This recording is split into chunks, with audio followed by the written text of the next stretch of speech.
This episode of the Female Dating Strategy Podcast has been brought to you by Podcorn.com. We've used it to connect with other female-led podcasts, some of which you may have heard advertised on our show. We primarily use Podcorn to find our advertisers. It's a great matchmaking service between advertisers and podcast creators. And with Podcorn, there isn't a middleman. And this means that we've been able to work alongside other brands and seek out opportunities that best fit with us. Podcorn is a marketplace connecting podcasters to amazing podcast sponsorship opportunities, such as host-read ads, interview segments, topical discussions, and more. If you are looking for a platform that will give you full creative control, as well as give you access to a marketplace that can connect you with other like-minded podcasters and brands, then sign up to Podcorn and start browsing sponsorship opportunities. Explore sponsorship opportunities and start monetizing your podcast by signing up at podcorn.com/podcasters. That's podcorn.com/podcasters. Check the link in the show notes. Hey Queens, are you ready to level up? Then join our Patreon at patreon.com/the female dating strategy, where you can find weekly bonus content and FDS commentary on all the latest pop culture, relationship, and dating news. If you just want to listen to the extra bonus content, we have the Lurker Mode tier on our Patreon. If you want merchandise, access to the private FDS Patreon Discord, which also includes a monthly book club with FDS and feminist-themed books, as well as FDS merchandise, t-shirts, mugs, and the opportunity to discuss topics with the FDS podcast queens live, as well as submit stories for our Rose Disco Queen and Gnosis discussions on the podcast itself. So if you'd like access to all this and more, visit our Patreon at patreon.com/the female dating strategy.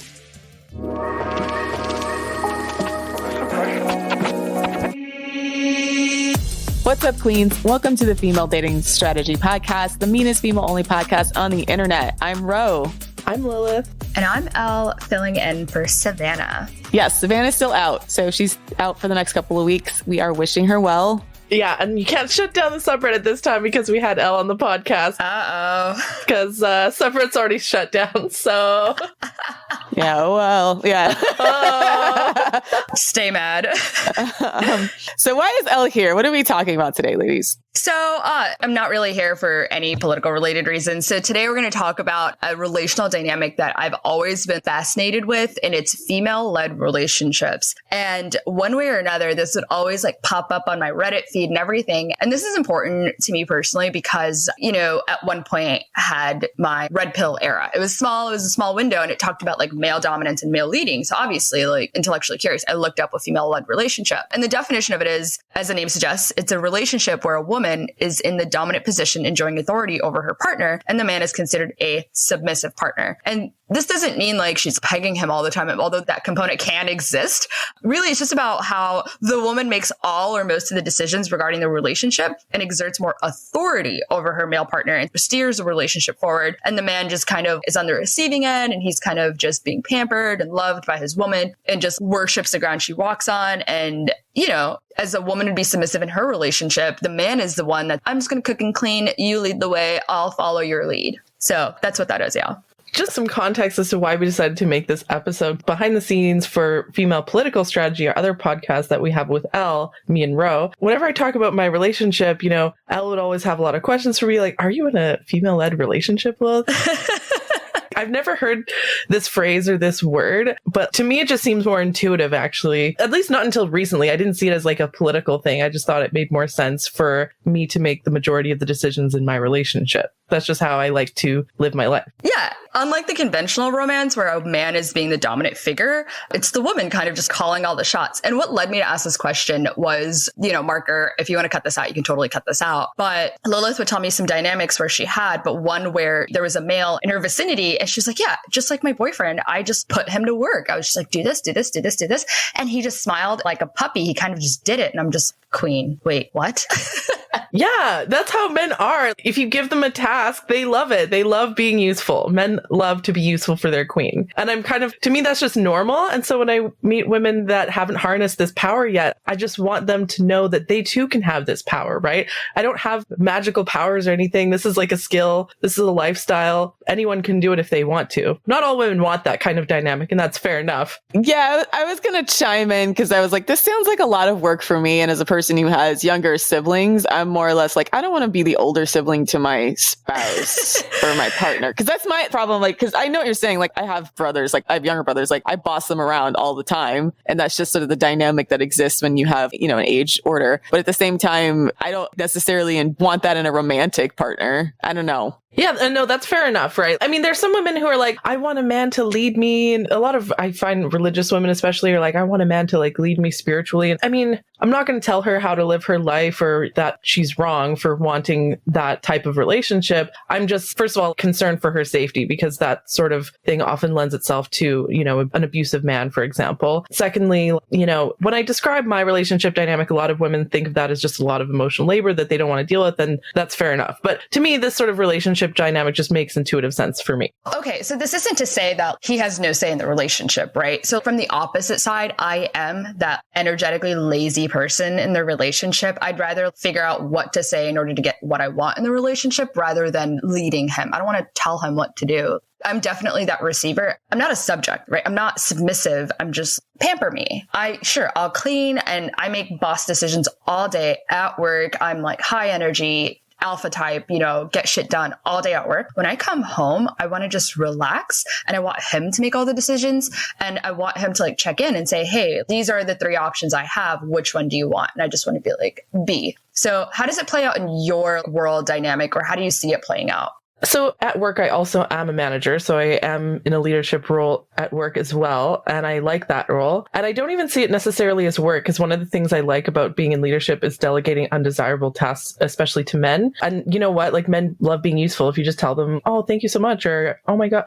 In my relationship, I might be, oh, you're such a good boy. Like, kind of jokingly, I wouldn't say that at work, right? But, you know, just showing some kind of appreciation. Men just feel so much pride in themselves. You know, self-esteem comes from esteemable acts. And so when men do, this is like a 12-step program thing, actually. Or one of the lines in the 12-step program. I've never been in a 12-step program, but I learned this actually from Hannah Borelli on Twitter. And so I was like, Queen, this really resonated with me, because if you give a man a task and just be like, oh, thank you. Oh, you did a really good job on that, or something like that. The male ego, you know, they swell with pride, right? They like to be told that they're a good boy. And so I see it almost as like sort of hacking male psychology or the male ego in a way, and kind of redirecting it for my own benefit. Same thing in my relationship. Like, if I say, I like this, I won't even tell him what to do. I'll just be like, I like this product, or I like this restaurant, I like this and this. Him trying to please me and me being grateful for that makes him happy. Makes both of us happy. So it's a sense of purpose. Yeah. So you're feeling his sense of purpose while also getting everything you want, because you're just getting what you want. Exactly. So there's a few reasons why a woman would seek a female-led relationship, right? So just like Lilith said, some women like a female-led relationship because they get to control things, from finances to kitchen management. Women also get the opportunity to mold a man to whoever she wants him to be.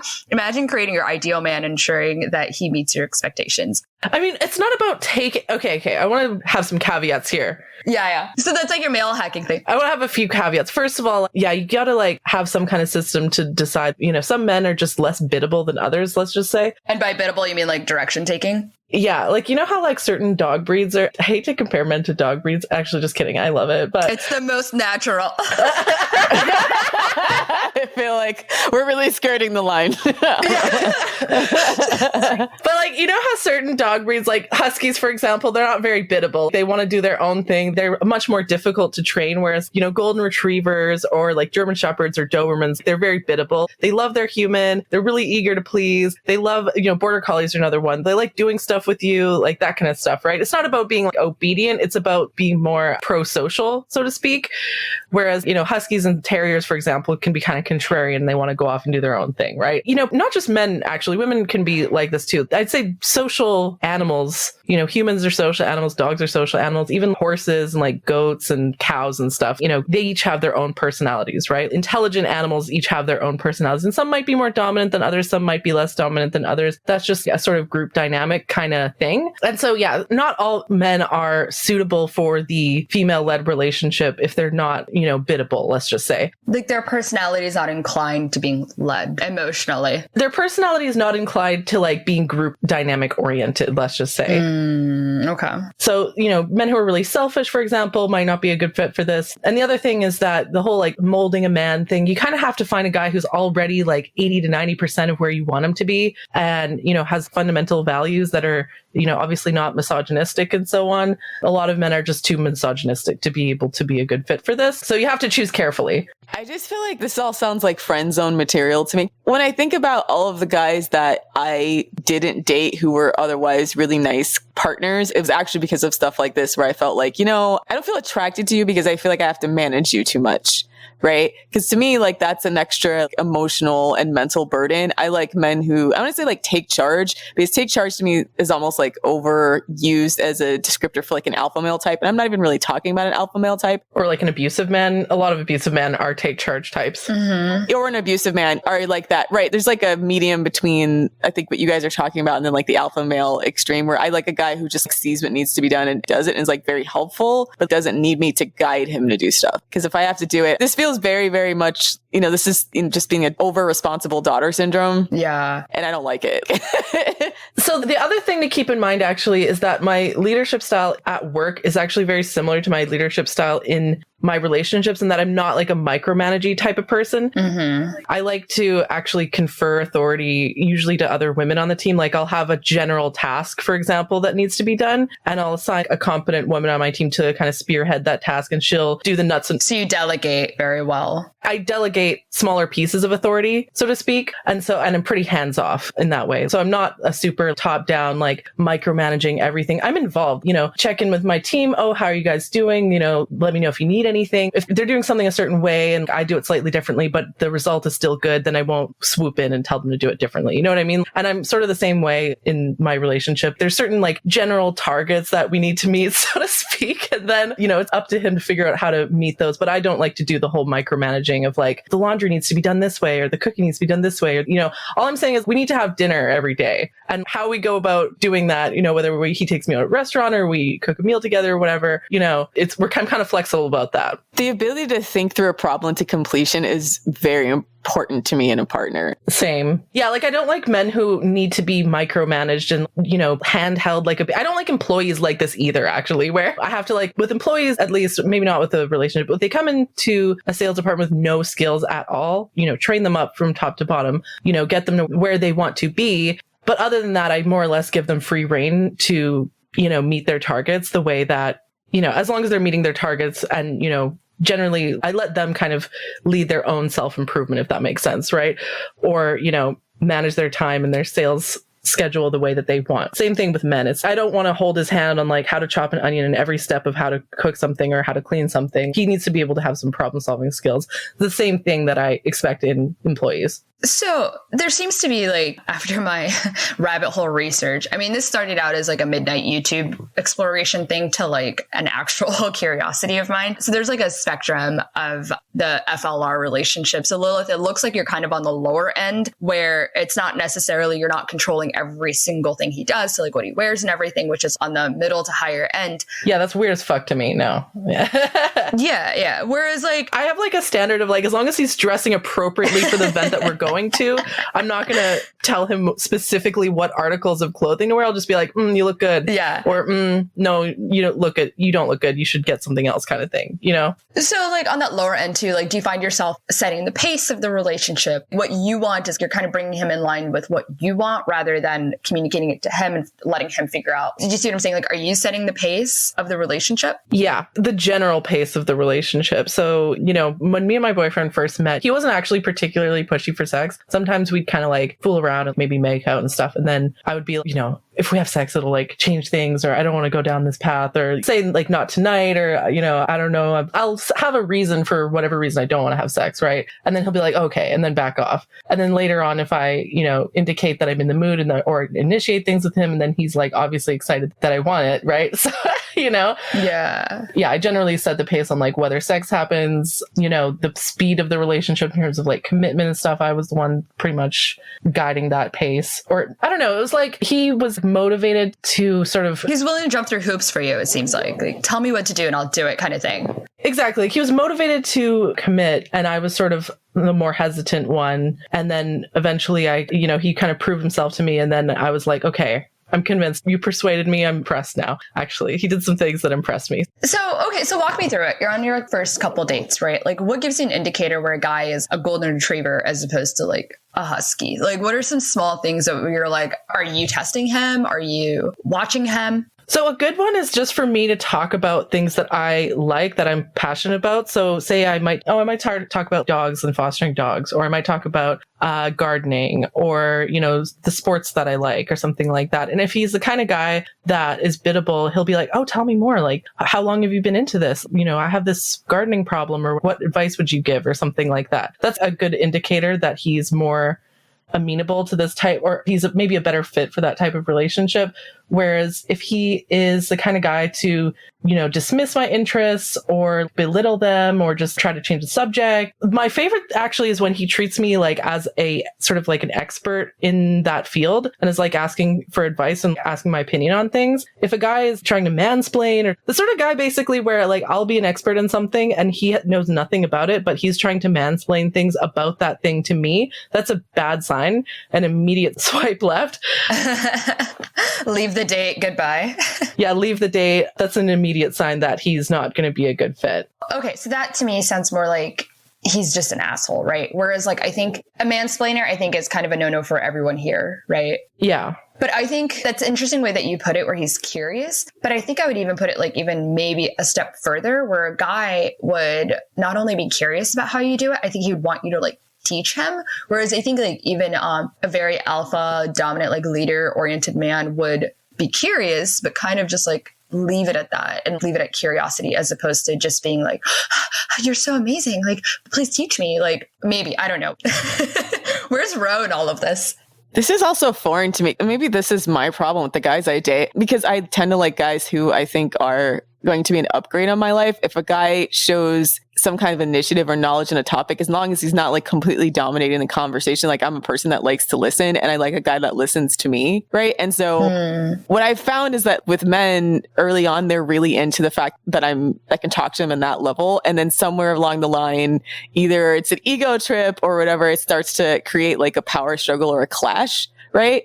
So maybe some of these things that you guys are talking about, there's maybe some, I don't want to say like red flags, but like yellow flags are things to understand about differences in personalities and how you approach problems or explaining topics or topics you like. Because I'm a person, if I like something, I love to talk about it excitedly. Mm-hmm. So I usually give other people space to do that, right? As long as it's not like they're trying to come across like condescending. And so the guys I date, I don't really mind if they strong opinions on something, if it seems like well researched or they understand the topic. But I can kind of see what you guys are talking about, where like, yeah, sometimes that means that type of person is not really biddable later on, because they're like, well, I'm going to figure it out. Right. Yeah. I'm also an I'm going to figure it out person too. So then you can end up clashing heads all the time. Right. Yeah. I mean, you brought up such an interesting point. I like to talk about the things that I'm passionate about. And I also like listening to people talk about the things that they're passionate about. I definitely am biased in favor of women in this area. Like, I will listen to women talk about the things that they love for like hours. Just I'll be the one asking questions and asking advice and, tell me more kind of thing. Right. Again, I also like to have men in my life who I consider to be an upgrade. And so if he knows something that I don't, and it's something I actually want to learn, that's the time I'll actually let him mansplain a little bit if he's actually an expert, because some men vastly overplay. They oversell, right? Overestimate. Story of my fucking life. Yeah, that's the red flag for me, when I start to feel like they're overselling whatever bullshit they're saying. And I'm like, right? Yeah. That's when you start to get that little niggling that this person is going to be. With some men, like, yeah, I can kind of tell if they're bullshitting me, if they're overselling. And then there's other men who are a little bit more quieter. They might be an expert on something, but they won't go off on a mansplaining tangent unless you almost like have to, ask the right questions, and not quite like pulling teeth to get it out of them, but like you kind of have to want to take the initiative to be like, teach me this thing kind of thing. And then they'll be like, okay, since you asked, I will. But the men who voluntarily just go off on long tirades that you didn't ask for, or that you're not interested. And the other red flag is if they're going this tirade and I'm showing signs that I'm not interested, like if I'm looking away from appearing bored and he just keeps going or doesn't seem to notice or care, that's another red flag. A good sign is if he's talking about something and you're appearing bored and then he tries to change the subject or like ask a question or try, he's going, I'm losing her, guys. Like, yeah, trying to fix, I guess, the conversation from going down. Displaying social awareness. Yeah, exactly. I like men who display social awareness. An evolved extrovert. Yeah. Yeah, exactly. I do too. I think there's the category of dominant men, and then there's a domineering men where they're neither like biddable or dominant. They just fucking suck, right? Where they're imposing. But it's like they just suck as a person. They're not curious. And if they are, they're nosy and they're trying to find like plot holes or point out flaws in what it is that you're talking about. They're just shitty dudes. They're just haters. Yeah.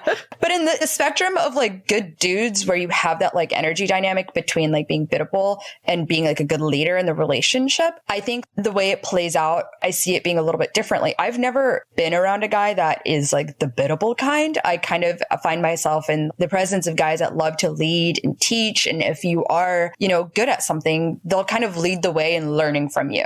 It's more of like, wow, that brings value to my life. Tell me more. Whereas like I see the biddable guy being more like, wow, you're literally like goddess incarnate. Tell me more. I'm so lucky to be in your presence. Which are two very different energies to me. It's like more of a, I don't know. I just see it playing out differently. Yeah, I can kind of tell the difference. Here's another important point. Whenever I talk about this, people always try to compare it to like femdom pornified shit. This isn't like about pegging the guy, or like, I actually kind of don't like the guys who kind of approach it in a way that I see as sort of fetishizing, like, oh my gosh, you're such a queen, let me worship you kind of thing. So yeah, let's clarify. We're not sexualizing this, right? Like it's really purely just the relational dynamic, right? Exactly. The kind of guys who are like, tell me more, queen, let me suck your toes. Like those kind of weird me out. Like, yeah. Those guys weird me out. No, I like guys that are just sort of like... Reason number 855 why the Reddit got shut down. Yeah. So those kinds of guys weird me out. I like the guys that are just sort of like normal, group oriented, they usually are like younger siblings, I will say, maybe because they're used to being around other people or negotiating different people's like needs and stuff. Or, the kind of guy, usually like the middle child or the younger child who's like, oh, I'm going to be the peacemaker in the family kind of thing whenever people are fighting. That kind of guy is usually the good one, is a diamond in the rough to look out for. So he's very good at like group dynamic oriented, where he can suss out people and how like everybody's interrelating. Yeah. This is one thing about my boyfriend that made me go from seeing him as like just a friend to a boyfriend, actually, because, all this time I'd never dated another guy in sales kind of stuff, but he actually received the same customer focused sales training that I received at the workplace where we both worked. Instead of about trying to scam people, it's more about like, oh, how do I meet the needs of this customer? Like it trains you to at least think about the needs of the other person and how to meet those kind of things. And that was a realization that I had that made me think like, actually, this guy could be a really good boyfriend material because of that sort of, he actually has just very good people skills. I always used to be like, oh, salespeople are manipulative. Salespeople are just trying to scam you. I'd never date another one of these guys here. They're all just trying to be Jordan Belfort, Wolf of Wall Street types. But but he was different. He was a rare exception. I love that. So he found like the value. This sounds all very Myers-Briggsy to me, where it comes down to recognizing and analyzing different types of intelligence. Yeah. Because one of the things that I've learned too, and this is just like a maturing thing with me, is that like a lot of times the quiet kids are the smartest ones in the room, right? Like, that's so true. That's why I love introverts.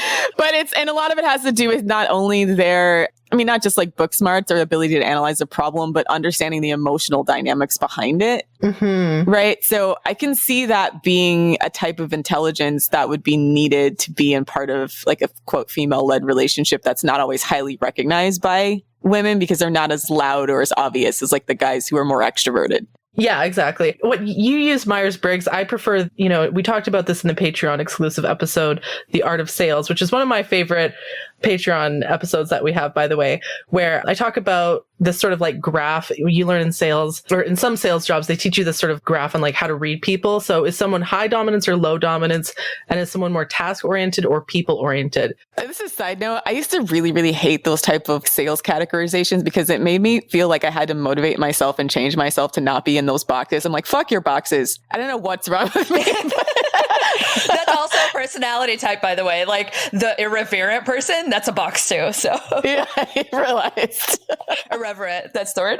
I want to say actually this sort of box, first of all, it's not like a strict, you're either one of these 4 types. Like most people are either like a mix, of one of the two, or they might be one in one situation, a different type of person in another. So people are like, can change and are dynamic, aren't just like one box, right? So that's one thing. And secondly, I like this framework because it actually taught me to have a newfound sort of appreciation for the different personality types. So like someone who's high dominance and task oriented is like a director personality type. And I definitely have that. I'm more like, I'm high dominance, but I'm both task oriented and people oriented. So I could be either a director or like a socializer, depending on the situation kind of thing. But I used to hate other director types. They're so like people who were hard directors with any of the socializer or with any of the social aspect. I'd be like, oh, they're just bossy. They're just telling me what to do. They don't care about people. They're selfish. They're assholes. And when you kind of dig into it, you realize like, actually the director personality, they usually come from, a family background often where their parents were really pushing them to be perfectionists and stuff. And they were taught that failure is something to be afraid of and stuff. And so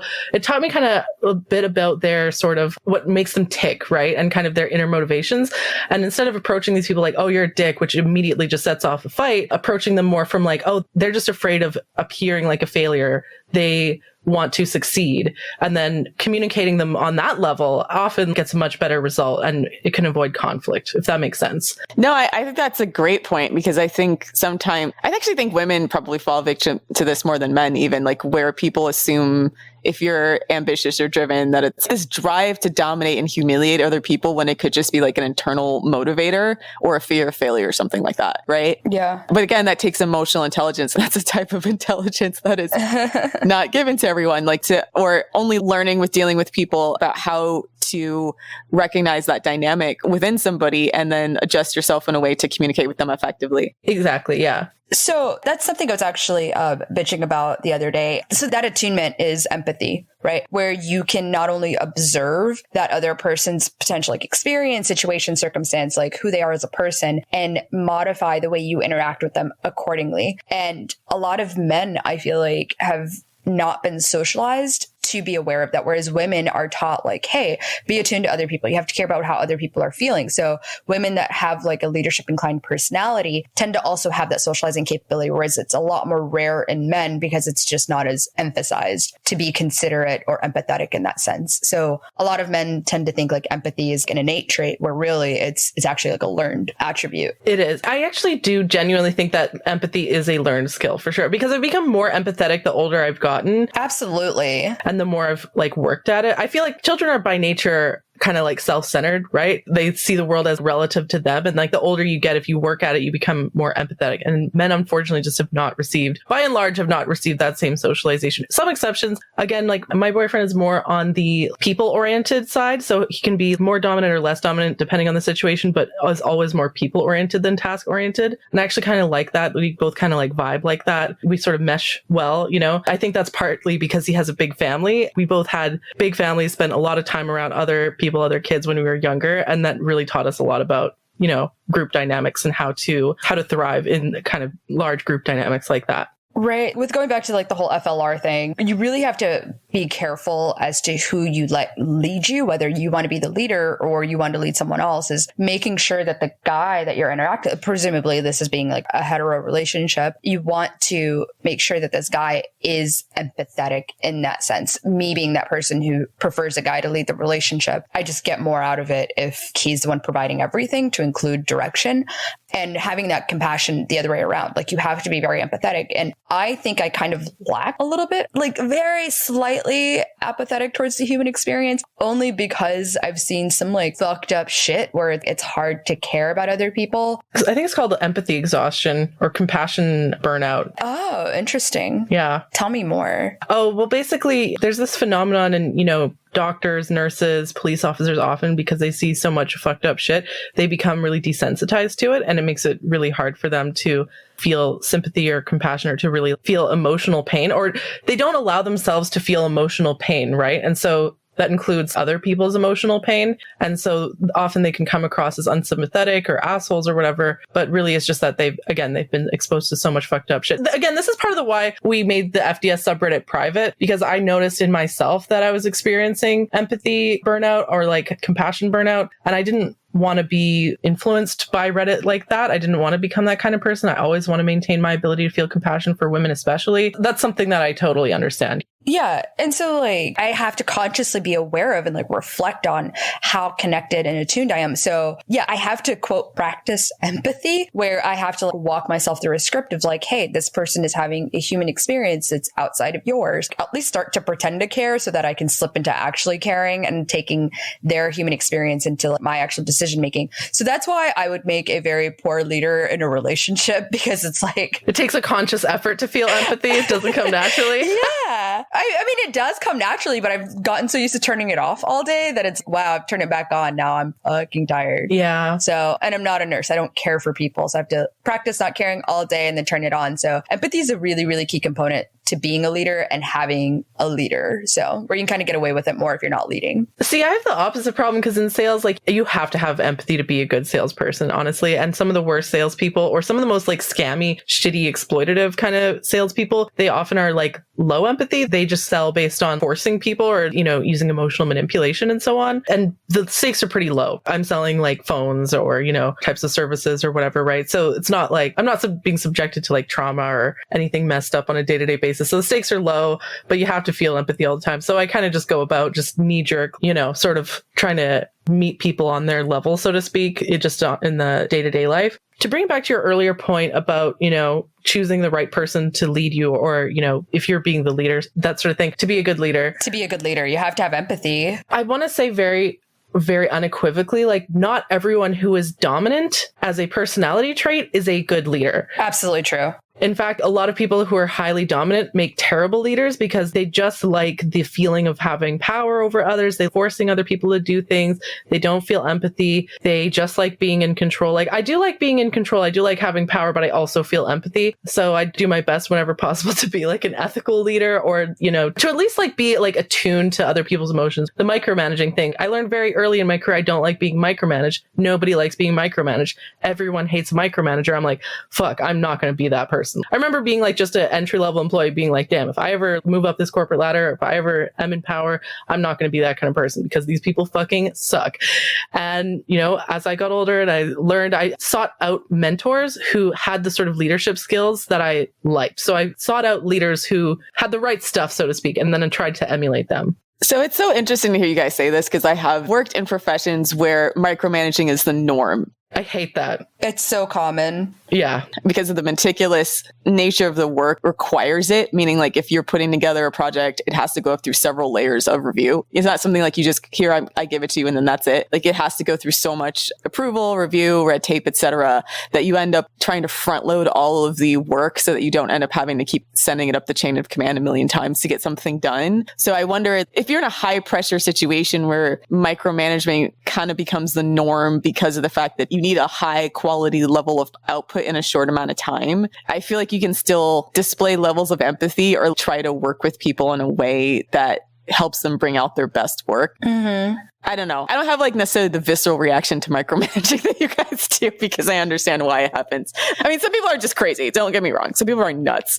I mean, in sales, it's different. First of all, the stakes are low with sales. And I've learned most of my sales skills in like an inbound call center where you're getting a bunch of calls a day. And, if you make a mistake, it's not a big deal. Like what happens is you take the employee off to a side room, you listen to the call with them and coach them on like, oh, how could we have done this better kind of thing, right? And so each mistake is an opportunity to learn. It's a very different type of leadership where I'm more of like a coach and trying to get people to improve their skills. And then as they improve their sales skills, their numbers improve, right? And then that makes me look good as a sales manager, right? Whereas if you're managing a different type of person, like if you're more of a task-oriented sort of company or something, you're making products or something like that, it's a different sort of thing than salesmanship. And knowing the environment you're in is important too, right? And I think that's where micromanaging comes from, is where people are treating a relational type environment as a task-oriented environment where the stakes are different. And I guess my issue with micromanagement, I guess we will tie this back to FLR here in a second, but it's somebody hovering over your shoulder that wants to see their work come from your hands. Yeah. Oh my God. Yeah. Yeah, that's different. That's different. Yeah. And I'm just like, stop. That's the micromanaging I've experienced. And I'm just like, I want to gouge everybody's eyes out right now. Yeah. So like a micromanaging sales manager would be hovering over your shoulder, listening to you on the call while you're making the call and like making notes on like, oh, say this to them, tell them this, and like being really high pressure. I've had managers like that when I was a salesperson working in a call center. I hated that. It's so hard to just sound natural when you're on the phone with the customer, when you have your manager over your shoulder, like telling you what you should say, or, you know, they'll be listening to the call while I'm making it and then sending me messages on like Google Hangouts or something, telling me like, tell the customer this, tell the customer that. And it's like, why don't you just hop on the call and tell them that, right? Put them on hold, pass them off. Yeah. Exactly. And it doesn't achieve anything. It just makes the employee hate you and trust you less. And it pisses off the customer. You know, everything about it is terrible, right? It doesn't get you the correct result. What you do is, you know, sometimes an employee is just going to have a bad call, and that's okay. And that's pretty normal, right? And then again, you just listen to the call with them after the fact so they can be like, oh, here are the points where I made a mistake. Here's, you know, in the future, if I'm on a call with someone like this, here's how I'm going to do it differently in the future, kind of thing, right? You've already made the mistake. The past is the past. Yeah. How do we get past this? You know, you can't fix the past. You can only focus on the future, right? And so I have that sort of similar, like kind of almost coaching relationship in my interpersonal relationships. I kind of want you to be my boss. I'll teach you how to do the work. Just like be my boss. Oh, thank you. And actually, that's such a good vibe, you know? It's so funny. People tell me that all the time, actually. And I'm like so flattered. I'm like, oh my God, thank you. It's fine. We'll figure out your citizenship later. Who needs that? So like going back to it, right? And then FLR, sorry, just to kind of address like the shadow of it. Right? Oh yeah. No, I went on a sales rant. Go ahead. No, but that's key, because sales is about like human dynamics and how do you get this person? I mean, life is a sales interaction. I think you talked about that in your Art of Sales episode, but on the dark side of it, right? Most people, especially men, think FLR, like you said, pegging, BDSM, and we're all of a conviction that BDSM is abuse. Right. Yeah. And I don't think the entirety of it is exactly like horrible abuse, but it's definitely a gateway drug to abuse. It's like, yeah. Okay. So about that, it went from being like a little taboo with like maybe a little fuzzy pink handcuffs to a blindfold to people finding strangers on the internet and showing up to a dungeon and being pissed on by like some weird, creepy dude. And I feel like that's the problem. Yeah. Getting choked, slapped, and like, yeah. And why, you know, more or less it became less of a kind of a slightly kinky thing that established couples do to like a whole subculture that the subculture itself is massively toxic. Yes. Not the act itself, but the way it's played out. So you have that side of it where it's like the woman sexually also very, very dominating, and like it turns into like capital D, lower S, dominant, submissive type relationship. And that's its own window. And I think that's outside of like a female led relationship to like a female dominant sexual engagement where you don't even have to be in a relationship for that kind of like sexual dynamic. So I would put that in its own bubble, frankly. Yeah, I actually get really offended when I talk about my relationship and people immediately assume I'm like pegging my boyfriend and doing all this like, you know, that I'm whipping him or like tying him up or anything. We don't do any of that shit. The most like quote unquote femdom-y stuff that we do is like sometimes, yeah, like we'll be making out, fooling around, whatever. And then I'll go like, you know, basically I'll just get him really horny and then not have sex with him. And that's apparently a thing in femdom. I wasn't aware of this until someone told me. Well, it's just teasing though. Like, yeah, like of like getting the guy, you know, horny and then denying him. That's like a femdom thing. And I'm like, okay, well, good to know. But that's, first of all, like what I mean by female led, you know, in the bed kind of thing. It's basically like I decide whether sex happens. Yeah. That's how consent works, right? I mean, every time that I want to have sex, my boyfriend's like excited for that. He's like, yeah, she wants it. Right? So there's never been a time where I wanted sex and he didn't.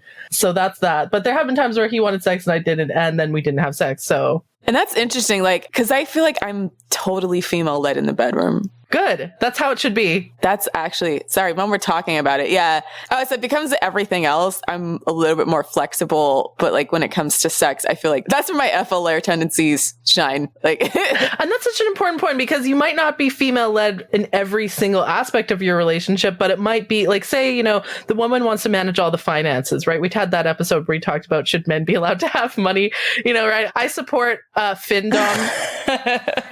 Short answer, no.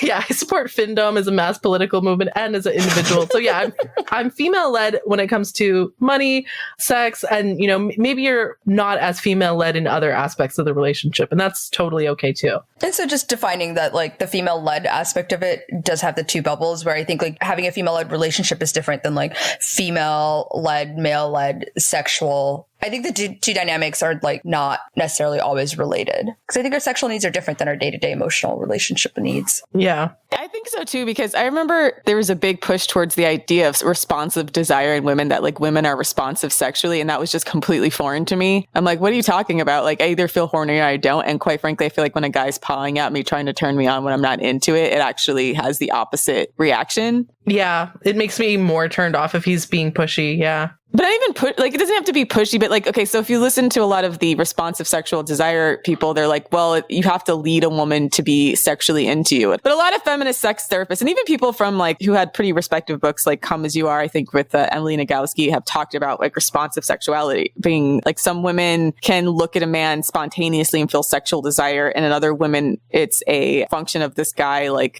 coaxing them in some way, like in some kind of almost like a more seductive energy, I guess, or like a guy, if initiating physical touch helps them feel more sexual, where all that just like, it's not for me. I mean, I do like the feeling of being seduced. I mean, it doesn't always necessarily lead to sex, but I do like when the man is trying to seduce me, not in like a pawing at me aggressively, kind of trying to force me to have sex with him, but in like a him trying to entice me kind of thing. I actually kind of like that. Yeah. I do too. I would say to me, it's not like the manipulative side, but I'm not always in the mood, and I've never looked at someone, even my own significant other, and be like, it's time to fuck. It's like, my brain's like, it's time to fuck. Okay, there he is. Let's go do it.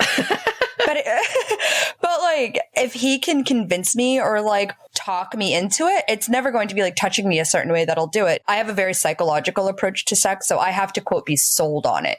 A stranger could never do it. It's a relational thing for me. So from reading the definition, it says responsive desire is the growing interest in sex that occurs in reaction to sexual stimuli, often responsive desire sparked by touch, physical closeness, or sexual contact. It's when mental interest in sex comes after external stimulus. And like, I feel like mine is the opposite of this, where mine is very much like, I feel it, then I do it. Yeah. Rather than like someone touching me and then feeling sexual desire from that. Yeah.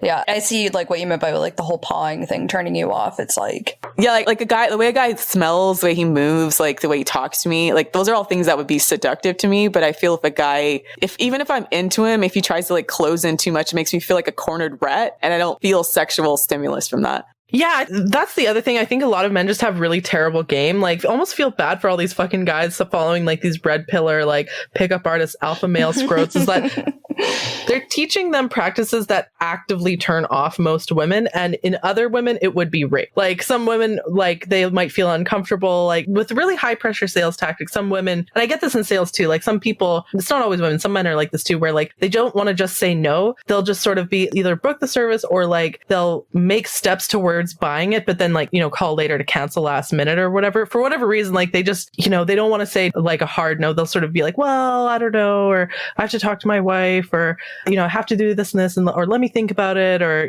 they won't directly say no, right? And some women are like that too. Like, I don't know. I feel like women like that are in such danger of these high pressure sales tactic type guys, both in sales and in relationships, actually, because they're really vulnerable to this sort of like coercion, right? So how much do you think that's natural? How much do you think that's culturally induced? Because for me, it was culturally induced. And I had to figure out like, oh, I'm not like this. Because I feel like based on like my more Christian upbringing, there was always this assumption that women were supposed to be like submissive sexually, or like submissive to men's desires. And like your job was to always like say no, etc. And that dynamic just never worked for me. And I always felt like I don't know. I never felt like the kind of sex I really wanted to have until like I was the more aggressive person when I wanted to be, and was like, yeah. Yeah. Did you have to break away from like that entire world in the first place and kind of rediscover who you are sexually? Because I definitely had to do that growing up Muslim, where yeah, I have felt so much psychological shame and everything, which is why I think that physically coercive side of it really bothers me. And even game to a certain extent kind of bothers me, because I can see through a game. Your game has to like fool me. It has to be so natural that you're just like, you're not playing a game. You're kind of just being who you are. And like, it's inspiring to me for me to be sexual, and it doesn't feel too like calculated. I think that's why the red pill incel stuff really, really fails, and it's counterproductive.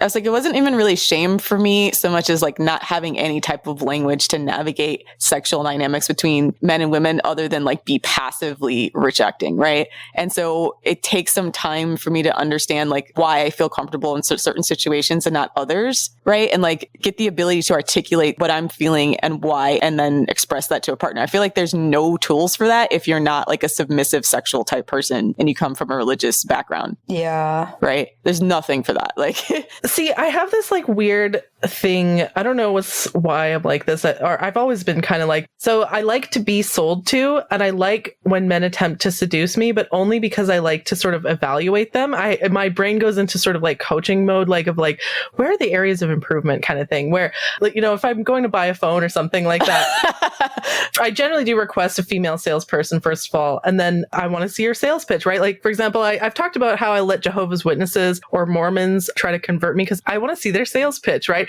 And one of the things in sales is like, they say, if you want to be a better salesperson, you have to interact with other salespeople, whether they're good or bad, right? And so sometimes their sales pitch will be like bad, and you'll be like, this is something I should avoid doing. Sometimes like their sales pitch will be good, and that was really smart of them. Like, I'm going to try doing that kind of thing, right? So it's about like kind of learning from other people. So I like when people try to sell to me good or bad, right? And including in like, you know, when men hit on me, I don't like the, you know, aggressive like catcalling, or if I've said no repeatedly and he like just keeps going, like I don't like that kind of stuff. But if a guy is trying to like flirt with me, or, you know, trying to get to know me, or is trying to like doing a good job of trying to seduce me, I actually kind of, I'm like, oh, like I see what you're doing and I know you're trying to get in bed with me, but I'm evaluating your game, and I sort of like judging, seeing if he's doing a good or a bad job. It usually doesn't lead to sex, even if he's good, but that's just kind of how my brain works. I don't know if that's probably weird, but yeah. I find that exhausting and cringe. That's my problem.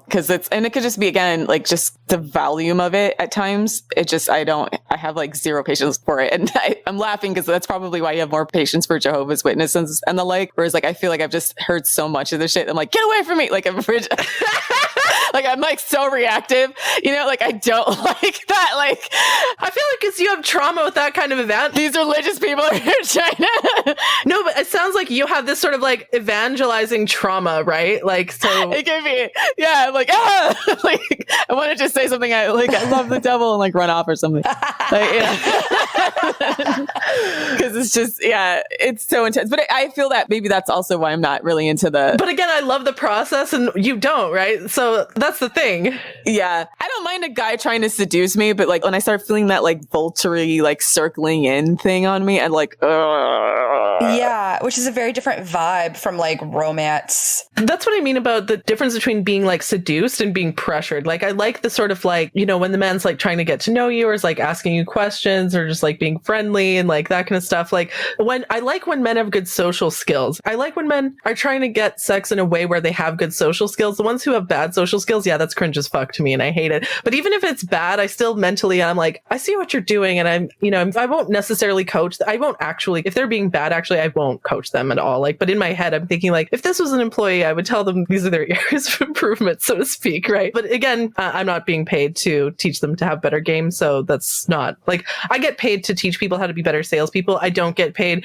to teach men how to get sex, so I don't do that. I think that's good if you like the guy and you just need to tweak him a little bit. Yeah. But most guys, I'm like, ugh. That's the thing. Like, same thing with actually my current boyfriend. He was like 80 to 90% of like where I wanted him to be. And he was, you know, it's same thing with employees actually. Like, you know, some employees, they want to learn, they're eager to learn, they like improving. And there's other employees who are just sort of like do the bare minimum, like clock in, clock out, like they don't really give a shit kind of thing. Those ones, you know, I'll keep them on my team, probably won't like, you know, fire them unless they do something bad, right? But they're not going to get promoted. They're not going to like be taken to the next level at all, right? Whereas the really ambitious people, the people who like to learn, the people who want to improve, those are the people I get really excited about actually having them on my team and wanting them, you know, and coaching them up and seeing them like transform in the most like amazing way, right? It's a similar kind of thing with relationships. You find someone who's really like eager and like ambitious, they want to improve, they're like eager to please and so on. And you can, if they're again 80, 90% of where you need them to be, coach them up to 100%. But then there's other men, like they're just like the bare minimum employees. They just want to clock in, clock out,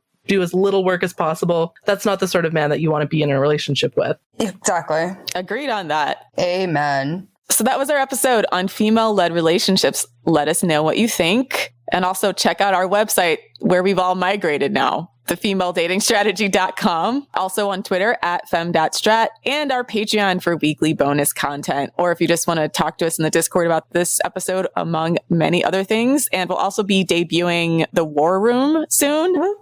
Yeah. So actually, I want to credit Elle for inspiring me with the War Room. I think, was it Elle actually who said War Room first? I don't know, but we kind of said it at the same time. I don't think so. I think we were talking about stuff and I said something about war. I can't remember, but the War Room concept started in like the back end conversations between me, Elle, and Ro for female political strategy. And now we're going to bring this to FDS. So it's where women get together and we talk about our personal problems and strategize as a group how to fix it. Yeah, we're going to be doing that twice a month. Yes. So also follow us on Instagram at _thefemaledatingstrategy. Thanks for listening, Queens, and for all you scrotes out there. Biddable or bust. See you next week.